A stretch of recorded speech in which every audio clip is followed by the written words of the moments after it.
Hello friends, welcome to Needles and Ladles. இன்னைக்கு நம்ம ஆரி silk thread stem stitch எப்படி போடுறதுன்னு பார்க்க போறோம். அதுக்கு எப்பவும் போல silk thread 2 strand எடுத்துர்க்கோம். எண்ட்ல knot போட்டுருக்கோம். இது ஆரி iron needle, இதுக்கு நம்பர் கிடையாது. ஃபர்ஸ்ட் ஸ்டார்ட் பண்ணும்போது ஒரு long chain stitch ஒன்னு போட்டுக்கோங்க. எப்ப long chain போட்டாலும் நம்ம அது மூவ் ஆகாம இருக்க ஒரு lock போடுவோம். அதே மாதிரி lock stitch. இப்போ அப்படியே பின்னாடி போயிட்டு அதோட பாதியில ஒரு செயினும் திரும்ப ஒரு லாக் ஸ்டிட்சும் போடணும். இப்போ இந்த செகண்ட் ஸ்டிட்சும் ஃபர்ஸ்ட் ஸ்டிட்சோட லென்த்துக்கு இருக்கணும். ஸோ ஆல்ரெடி ஹாஃப் போட்டிருக்கோம்.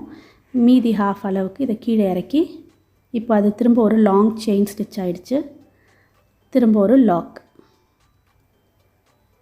இப்போ அப்படியே பின்னாடி போயிட்டு அதோட பாதியில், அதாவது முதல் ஸ்டிச் எங்கே முடிஞ்சதோ அந்த இடத்துல ஒரு செயின், அடுத்தது ஒரு லாக். அங்கேருந்து திரும்ப புல் பண்ணி ஒரு லென்த்தியான செயின் ஸ்டிச். இந்த செயின் பார்த்திங்கன்னா எல்லாம் ஒரே அளவில் இருக்கணும்.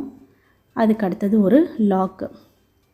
மறுபடியும் பேக் போகும்போது ஏற்கனவே முடிஞ்ச ஸ்டிச்சோட இடத்துல ஒரு செயின், ஒரு லாக்கு. ஸோ இப்போ இதே மாதிரி தான் நம்ம ஃபுல்லாக கண்டினியூ பண்ணிவிட்டு போகணும். இது லாங் செயின், இந்த செயின் எல்லாமே ஒரே அளவு இருக்கிற மாதிரி பார்த்துக்கோங்க. அதுக்கப்புறம் ஒரு லாக்கு. ரிட்டர்ன் போகும்போது ஏற்கனவே போட்ட ஸ்டிச்சோட பாதியில் போட்டுட்டு ஒரு லாக்கு. இதில் என்ன விஷயம்னா, ஸ்டெம் ஸ்டிச்சில் நம்ம எந்த டைரெக்ஷனில் இந்த ரிட்டர்ன் போய் போடுறோமோ அது ஒரே சைடு இருக்கணும். இப்போ இந்த லாங் செயின் போட்டுட்டு ஒரு லாக் போட்டுறோம். இப்போ நம்ம இந்த ரிட்டர்ன் போகிறது நான் ரைட் சைடாக போடுறேன் இல்லையா? ஸோ ரைட் ஆரம்பித்தோன்னா ரைட் சைடே போட்டுட்டு வாங்க. ஒரு வாட்டி இந்த சைடு, இன்னொரு வாட்டி லெஃப்ட் சைடு, அந்த மாதிரி மாற்றி போட்டோன்னா இந்த மாதிரி ஸ்டெம் ஸ்டிச்சாக இருக்காது. அது உங்கள் டிசைனுக்கு ஏற்ற மாதிரி நீங்கள் ரைட் சைடில் ஆரம்பித்து போடுறீங்களா இல்லை லெஃப்ட் சைட் போடுறீங்களான்னு நீங்கள் டிசைட் பண்ணிக்கலாம்.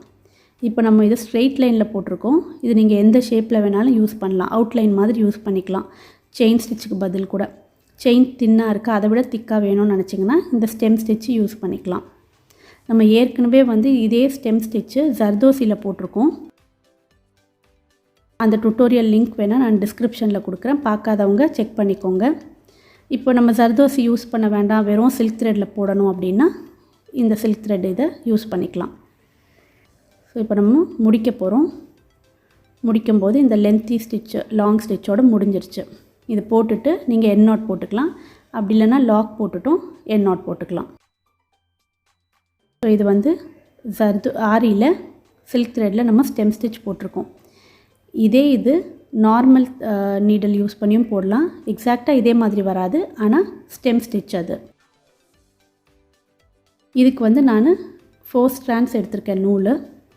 இன்னும் திக்காக வேணும்னா நீங்கள் 6, 8 அந்த மாதிரி போகலாம். இது சில்க் த்ரெட் தான் நான் யூஸ் பண்ணிகிட்ருக்கேன். இதுக்கு ஒரு லாங்கான ஒரு ஸ்ட்ரெயிட் ஸ்டிச் போட்டுருங்க. இந்த மாதிரி ஃபுல்லாக இழுக்கிறதுக்கு முன்னாடி அதோட ஹாஃபில் திரும்ப வெளியே இழுக்கணும். இப்போ இந்த ரெண்டாவது ஸ்டிச்சும் இந்த ஃபஸ்ட்டு ஸ்டிச்சோட லென்த்துக்கு இருக்கணும். இதில் ஆல்ரெடி ஹாஃப் உள்ள நம்ம போட்டுட்டோம், மீதி ஹாஃப்க்கு வெளியே. அதே மாதிரி ஃபுல்லாக புல் பண்ணுறதுக்கு முன்னாடி ஏற்கனவே ஃபஸ்ட் ஸ்டிச் முடிஞ்சிருக்குல்ல, அந்த ஹோல்ஸ் வழியாக ஊசி எடுத்துகிட்டு 3வது ஸ்டிச்சு கண்டினியூ பண்ணணும். ஸோ இதே மாதிரி நம்ம கண்டினியூ பண்ணிகிட்டே போவோம். 3rd ஸ்டிச் அதே மாதிரி போடுறோம். அது ஃபுல்லாக இழுக்கிறதுக்கு முன்னாடி ஏற்கனவே முடிஞ்ச ஸ்டிச்சு வழியாக ஊசி எடுத்துக்கிட்டு கண்டினியூ பண்ணணும். ஸ்டெம் ஸ்டிச் பேருக்கு ஏற்ற மாதிரி நிறைய ஸ்டெம்முக்கு யூஸ் பண்ணுவோம், அதே மாதிரி அவுட்லைனுக்கும் யூஸ் பண்ணுவோம். ஆரி தெரியாதுங்கிறவங்க நீங்கள் இதுக்கு ஒரு இதுவாக நார்மல் நீடில் யூஸ் பண்ணியும் போட்டுக்கலாம். இதில் ஒரு விஷயந்தான், நம்ம எந்த டைரெக்ஷனில் ஆரம்பிக்கிறோமோ அதே மாதிரி போகணும். இப்போ பார்த்திங்கன்னா நம்ம சைடாக வச்சு இந்த ஊசி எடுக்கிறோம் இல்லையா, ரைட் சைடாக. ஸோ அதே இதில் வச்சுக்கணும். ஒரு வாட்டி லெஃப்ட் சைடு, ஒரு வாட்டி ரைட் சைடு மாற்றக்கூடாது. எப்படி நம்ம ஆரிக்கு சொன்னோமோ அதே மாதிரி தான். ஒரே டைரெக்ஷனில் எடுத்தால் இந்த மாதிரி ட்விஸ்டடாக ஸ்டெம் எஃபெக்டில் கிடைக்கும். ஸோ இதே மாதிரி நம்ம கண்டினியூ பண்ணிகிட்டே போகணும்.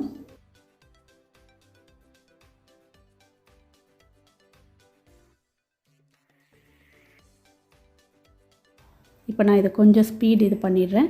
இதை எண்ட் பண்ணும்போது எப்படி எண்ட் பண்ணுறதுன்ட்டு உங்களுக்கு நான் காமிக்கிறேன்.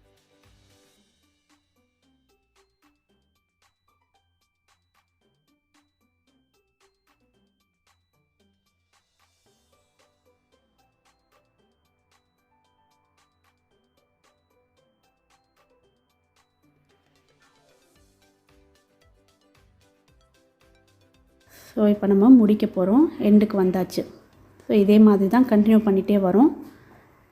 அடுத்த ஸ்டிச் போகும்போது ஏற்கனவே முடித்த ஸ்டிச்சோட ஹோல்ஸ்லேருந்து எடுக்கிறோம். இப்போ லாஸ்ட்டாக முடிக்கும்போது வெறும்னா குத்தி எடுத்துடணும். எடுத்துகிட்டு பேக் சைடு நாட் போட்டுக்கோங்க. இந்த மாதிரி பண்ணிங்கன்னா நல்லா நீட்டாக ஃபினிஷ் ஆகும். ஸோ இன்றைக்கி நம்ம ஸ்டெம் ஸ்டிச் சில்க் த்ரெட்டில் ஆரி நீடில், நார்மல் நீடில் ரெண்டும் யூஸ் பண்ணியிருக்கோம்.